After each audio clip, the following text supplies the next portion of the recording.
c'est parti pour voir ensemble les sommes de Riemann. Alors, test 1 déjà, pour voir si vous connaissez un petit peu votre cours. Quelles données doit-on avoir pour pouvoir écrire une somme de Riemann? Et quand les données sont déclarées, comment vous écrivez la somme de Riemann associée à ces données? Alors, réfléchissez 2-3 secondes, mettez sur pause éventuellement. Mais donc, la réponse, je vais vous la donner. Alors, vous voyez, les données, il en faut pas mal, hein. Pour pouvoir parler de somme de Riemann, il vous faudra un segment I. Je vous rappelle qu'un segment, c'est un intervalle fermé borné. Il vous faudra une fonction qui devra être définie sur I. Il vous faudra une subdivision x0, xn de I. Et pour le n de la subdivision, donc là, vous avez n plus un point, il vous faudra n valeurs. Donc là, vous voyez, vous avez les θi, il y en a un de moins que les xi. N valeurs θ1, θn.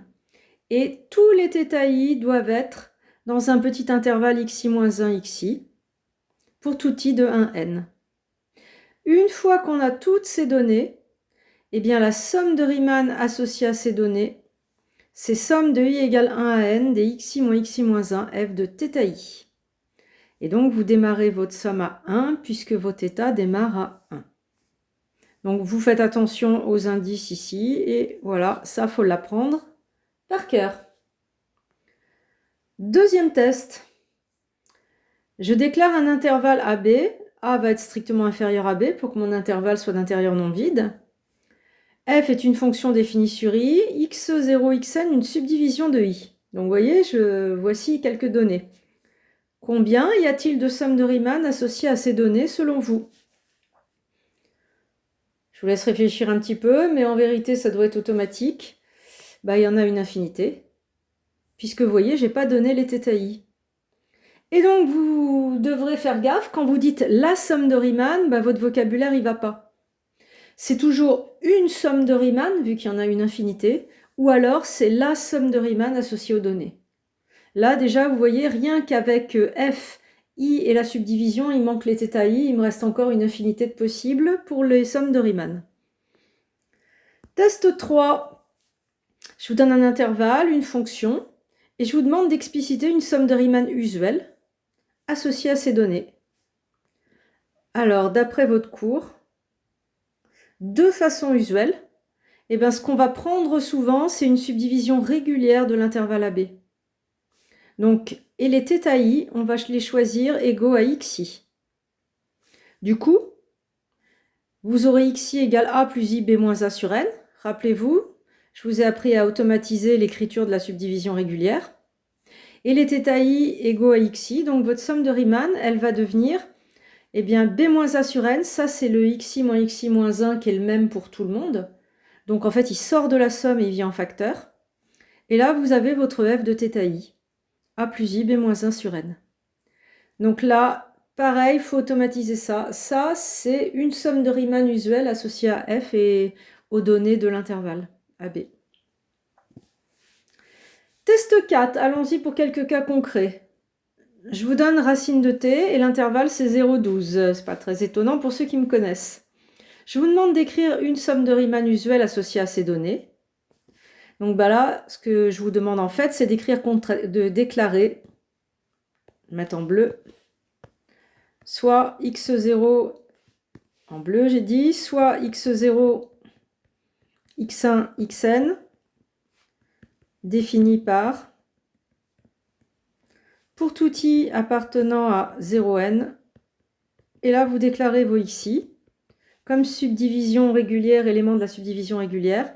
Donc vous savez qu'on part de 0 et on ajoute la longueur de l'intervalle 12 fois i sur n. Longueur de l'intervalle coupée en n morceaux. Vous déclarez vos θi, sinon vous n'avez pas toutes vos données pour écrire votre somme de Riemann. Soit θi égale xi égale 12i sur n. Et là, on commence à l'indice 1. Comme ça, on a notre θ1, θn, etc. Eh bien, votre somme de Riemann, la somme de Riemann associée à ces données, je vous rappelle que la somme de Riemann tout court, ça ne veut rien dire. Mais la somme de Riemann associée à ces données, est votre B moins A sur N. Donc votre longueur d'intervalle 12 sur N, c'est le xi moins xi moins 1. Somme de I égale 1 à N, les f de θ I. Et f c'est racine, donc racine de 12i sur N. Voilà à quoi va ressembler la somme de Riemann. Test 5 pour vous entraîner, même question que dans le test 4, mais avec une autre fonction. Ah oui, j'ai pas répondu. Je vous demandais que peut-on dire de cette somme d'après votre cours. Eh bien, la fonction proposée, elle est continue sur le segment. D'après le cours, elle est donc intégrable sur le segment. Et donc, toutes les sommes de Riemann tendent vers l'intégrale quand le pas tend vers 0. Ici, faire tendre le pas vers 0, c'est faire tendre n vers l'infini. Donc si je baptise cette somme de Riemann Sn, eh bien la limite de Sn, quand n tend vers l'infini, c'est l'intégrale sur le segment de la fonction, car f est continue sur 0,12, donc intégrable sur 0,12. Voilà ce que vous pouvez dire. Autre exemple avec une autre fonction et un autre intervalle. Donc même chose, je vous demande une somme de Riemann usuelle. Vous déclarez votre subdivision régulière. Pour tout i appartenant à 0n, eh bien vous allez déclarer xi égale pi i sur n. Et vous déclarez vos θi, sinon vous n'avez pas toutes les données pour la somme. θi, c'est xi, c'est pi i sur n. Et ça commence à 1. Pour tout i de 1n. Alors Sn, la somme de Riemann associée, ça va être la somme de i égale 1 à n. Xi moins 1, c'est pi sur n, ça peut venir en facteur. Et puis f de θi, ça va être sinus de pi i sur n. Voilà à quoi ressemble votre somme de Riemann. Par ailleurs, vous observez que votre fonction est continue sur 0π.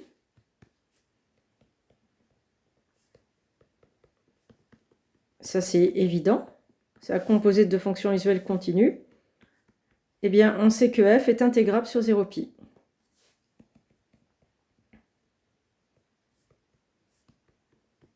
Et quand une fonction est intégrable, toutes les sommes de Riemann, quelles que soient les données, eh bien, elles tendent vers la valeur de l'intégrale quand le pas tend vers 0.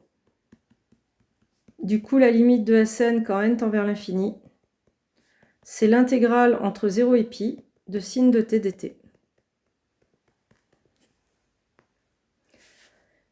Test 6, et c'est la compétence qui m'intéresse le plus.